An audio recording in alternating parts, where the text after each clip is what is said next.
क्या हाल है साथियों, मैं विकास तोमर आप लोग के अपने trustworthy channel collective study for success पे आप लोग का स्वागत करता हूं। देखो, अडानी वाला जो अभी चल रहा है कि शेयर डाउन हो रहे हैं, ये सब डाउन हो रहे हैं, वो उससे हमें मतलब नहीं है। हम लोग सिविल सर्विसेज की तैयारी करते हैं तो हमारा फोकस ये रहना चाहिए कि हमारे सिलेबस में उससे संबंधित कोई अगर चीज़ जुड़ी हुई है तो हमें सिर्फ उसे पढ़ना है। हमें एडमिनिस्ट्रेटर की तरह सोचना है कि क्या लॉज हैं जिसका उल्लंघन हो रहा है, क्या शासन में गड़बड़ हो रही है। ठीक है, तो इसी प्रकार से एक शब्द है हमारे जनरल स्टडीज पेपर 4 में, कॉर्पोरेट गवर्नेंस।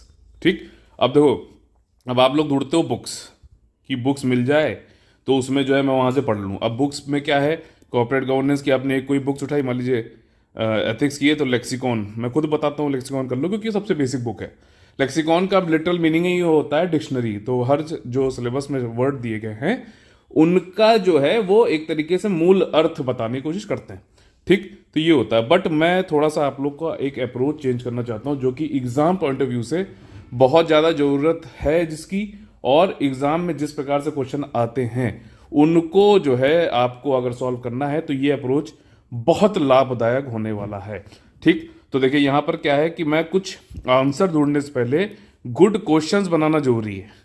ठीक है, तो कॉर्पोरेट गवर्नेंस संबंधित जो है मैंने 3-4 जगह से मैंने देखा एक बार क्या क्या दे रखा है, मटेरियल अवेलेबल है कहाँ पे क्या क्या है।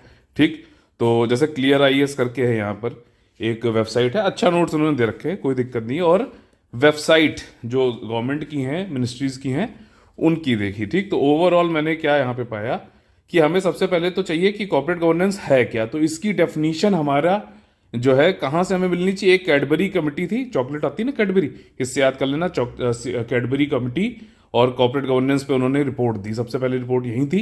ठीक, और ये शायद 1992 में थी। और दूसरी जो डेफिनेशन दी गई है वो सेबी के द्वारा दी गई है, जो securities exchange bureau of India जो है, बोर्ड ऑफ इंडिया। ठीक, जो ये शेयर मार्केट जो देखती है, रेगुलेटर। तो ये हो गई। ठीक, तो आपको ये डेफिनीशंस जो है पढ़नी है इन्हीं को ही।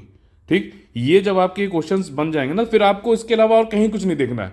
मान लीजिए मैंने यहाँ पे क्लियर आईएएस से देखा तो मैंने यहाँ पे सोर्सेज लिख लिए हैं कि क्लियर आईएएस वाला देखना है, और साथ ही साथ ये गवर्नमेंट की रिपोर्ट है।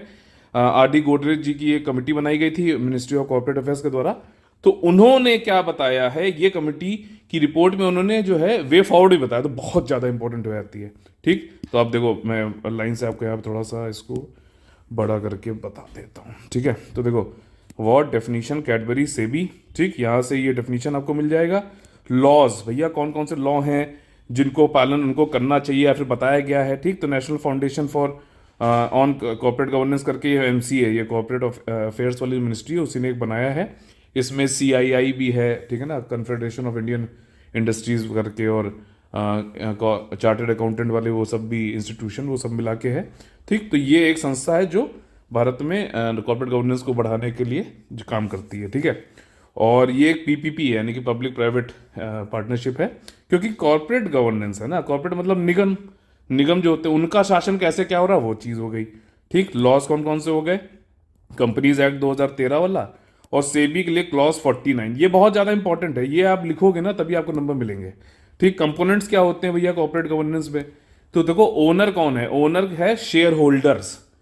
तो अभी जैसे ये अडानी वाले जो जो केस चल रहा है कि इसमें शेयर होल्डर अपना पैसा निकाल रहे हैं या फिर जो भी उसके शेयर मार्केट में उसकी वैल्यूएशन कम हो रही है, तो शेयर होल्डर जो है वो एक्चुअली ओनर है, उसने पैसे लगाए हैं आपकी कंपनी में। ठीक है, तो वो ओनर हो गया। वो डिसाइड करता है बोर्ड ऑफ डायरेक्टर कौन होगा, बोर्ड ऑफ डायरेक्टर में इंडिपेंडेंट डायरेक्टर भी होते हैं। तो बोर्ड ऑफ डायरेक्टर ये पॉलिसी बनाना, निर्देश देना, गाइडलाइन देना, ये होता है। फिर जितने भी ऑफिसर्स होते हैं वो सब होते हैं मैनेजमेंट। ठीक, और स्टेक होल्डर यानी कि जो हितधारक हैं वो कौन कौन होगी, पब्लिक हो गई एट लार्ज। ठीक, कोई कंपनी है अडानी, अब इसमें कंपनी भी तो मतलब पब्लिक भी एक इसकी स्टेक होल्डर है, उसके ऊपर क्या इंपैक्ट डाल रही है वो भी जानने की जरूरत है। तभी तो आप लोग पता है ना, कॉर्पोरेट सोशल रेस्पॉन्सिबिलिटी आता है, देखो सब इंटरलिंक है। ठीक, समझने वाली बस बात है। तो कॉर्पोरेट सोशल रिस्पॉन्सिबिलिटी, या फिर यहाँ सोसाइटी लिख लो, पब्लिक लिख लो, एक ही बात है। बाकी कंपनी है तो वो किस लिए काम कर रही है, कस्टमर के लिए काम कर रही है। ठीक, सप्लायर से कुछ रॉ मटेरियल ले रही होगी, तो ये सब है स्टेक होल्डर। लेकिन शेयर होल्डर जो है वो ओनर है, स्टेक होल्डर में शेयर होल्डर में समझ लेना, ये थोड़ा डिफरेंस है। ठीक है, फिर कमिटी कौन कौन सी है, अब वो ऐसे ही पूछता है, यूपीएससी ने 2015 में, ठीक है, यूपी पीसीएस में तो जनरल स्टडीज अभी रहेगा, ऑप्शनल हटेगा तो अच्छी बात है, अधिसूचना आने दीजिए, नोटिफिकेशन, उसके अनुसार काम करेंगे। देखिए यूपीएससी ने क्वेश्चन पूछा 2015 में सत्यम स्कैंडल वाले से संबंधित, जो 2009 में हुआ था, ठीक, तो कॉर्पोरेट गवर्नेंस से संबंधित था। ठीक, इस बार ये वाला मुझे इसलिए इंपॉर्टेंट लग रहा है क्योंकि अडानी वाला काफी चल रहा है, तो हो सकता है क्वेश्चन फिर से कॉर्पोरेट गवर्नेंस वाले टॉपिक से पूछा जाए। अगर इस प्रकार से आपने नोट्स बना लिए ना, तो आपका कोई भी क्वेश्चन कैसा भी हो, जो है आप आराम से उसको कर लोगे। तो कौन कौन सी इंपॉर्टेंट कमिटीज बनी है, कुमार मंगलम बिरला की एक बनी थी, नरेश चंद्रा, एक कैडबरी जो ऊपर हम लोगों ने देखा 1992 में, आदि गोदरेज, इन्होंने एक पॉलिसी डॉक्यूमेंट बनाया था। मिनिस्ट्री ऑफ कॉर्पोरेट अफेयर्स ने कमिटी बनाई आदि गोदरेज जी की अध्यक्षता के अंतर्गत, ठीक, उसमें उन्होंने एक पॉलिसी डॉक्यूमेंट ऑन जो है कॉर्पोरेट गवर्नेंस बनाने की बात कही। ये जो एक डॉक्यूमेंट है मैं शेयर कर दूंगा इंग्लिश में, वैसे तो पहले जो 17 पेज हैं उसमें उन्होंने हर पहलू को सर्च, मतलब उसमें कॉर्पोरेट गवर्नेंस संबंधित जो है, जो उसको रोकता है या प्रॉब्लम है या उसका क्या सोल्यूशन हो सकता है, क्राइसिस मैनेजमेंट, सब कुछ इसमें बताया। तो ये मुझे बहुत बढ़िया लगा, ठीक, कि भैया ये वाली रिपोर्ट, क्योंकि आप ये वाली रिपोर्ट से के ही बेसिस पे क्वेश्चन भी बनाए जाएंगे। वो चाहता जो एग्जामिनर होता है ना, उसको मॉडल आंसर भी इसी रिपोर्ट के अनुसार ही दिए जाएंगे। तो अगर आप ये वाली चीजें लिखोगे तभी आपको मार्क्स मिलेंगे। यही होता ही है ऑफिशियल, अगर आप कोई डॉक्यूमेंट देखोगे तो उसमें भी इसी प्रकार से बिल्कुल एडमिनिस्ट्रेटर जो है बनाते हैं, रिपोर्ट्स यूज करते हैं, ये सारी चीज़, ठीक। कुछ एग्जाम्पल ले लो जो कॉर्पोरेट गवर्नेंस फ्रॉड से संबंधित, तो सत्यम वाला है ही आपका, वीडियोकॉन और सुनंदा कोचर जो आईसीआईसीआई बैंक की जो अध्यक्षा थी, उन्होंने अपने हस्बैंड को फेवर करने के लिए ये वीडियोकॉन वाले जो है धूत थे नाम के, तो उनको जो है कुछ लोन दे दिया, तो काफ़ी क्विड प्रो क्वो वाली गिव एंड टेक वाली था।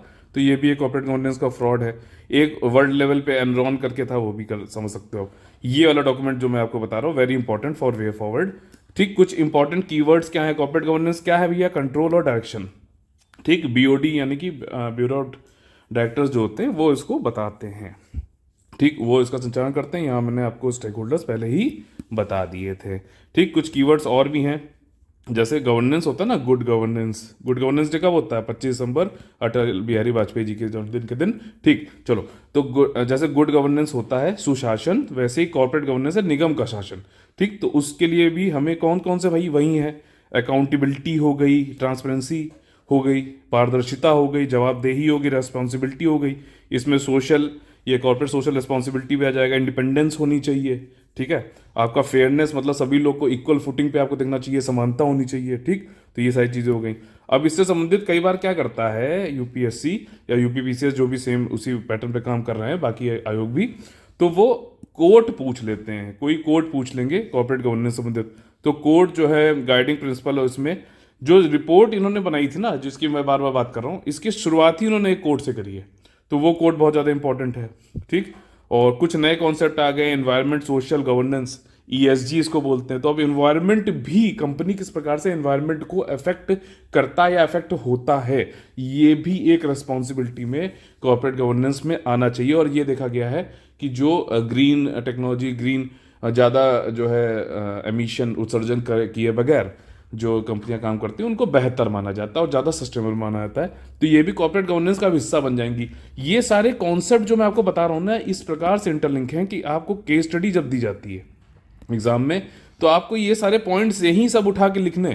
केस स्टडी में जो पार्ट ए है आपका, जितना भी सब कुछ है, उसी को उठा के जो भी केस स्टडी है, जो भी उसका संदर्भ है, कंटेक्स्ट है, उसमें आपको जो है उसको पिरोना होता है, ठीक। तो ईएसजी हो गया, सीएसआई आपको बता ही दिया।